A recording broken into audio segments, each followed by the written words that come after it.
28 mai 2015, Houilles parle musique de moi. Houilles est une ville située à l'ouest de Paris, à 12 km sur la ligne Paris-Le Havre. De la passerelle de Houilles, je voyais jusqu'à la marine. Quand le samedi en vadrouille, j'affrontais le vent qui crachine. Perché sur mon observatoire, au-dessus du réveil matin, j'y venais chercher des histoires de géographique potin. Près des voies sous la passerelle, mon jardin en petite enclave était cerné d'autres parcelles et par le rapide du Havre. Là je songeais au Cotentin, aux épinards de son décor, dans ce joli réveil matin, rue de Buzenval de Belfort.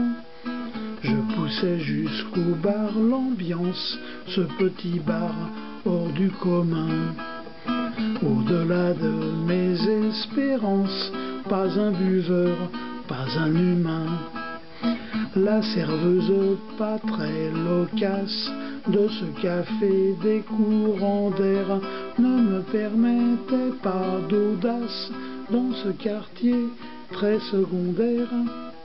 Je me repliais par moments dans l'arrière-pays du parc pour laisser mes rêves normands dans ma tête mener leur barque.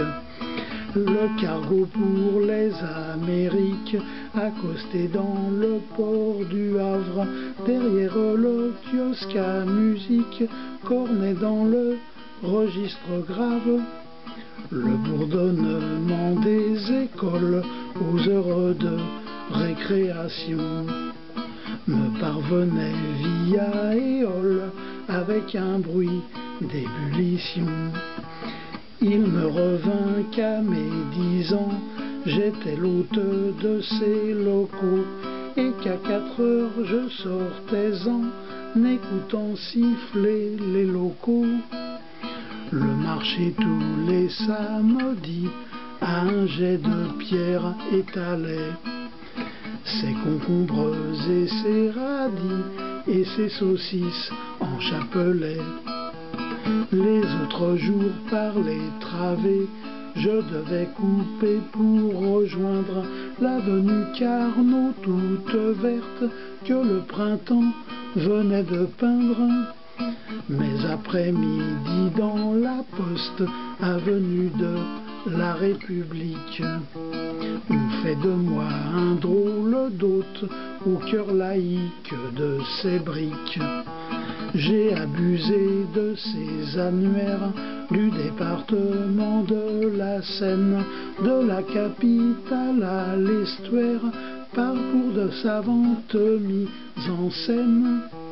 Dans ce quartier réputé triste, aux marronniers bordant les rues, plein de médecins et dentistes, chez qui l'on fait le pied de grue. Chez le commun des immortels, pour jacter la langue des dieux, et y rêver, y a rien de tel que ce bon vieux faubourg pluvieux. Mes activités clandestines qui vous fournissent en chansons et nécessitent la routine d'une jeunesse, la moisson. Pareille aventure incroyable en plein cœur du XXe siècle, couchée sur papier sur ma table, doit paraître à certains suspects.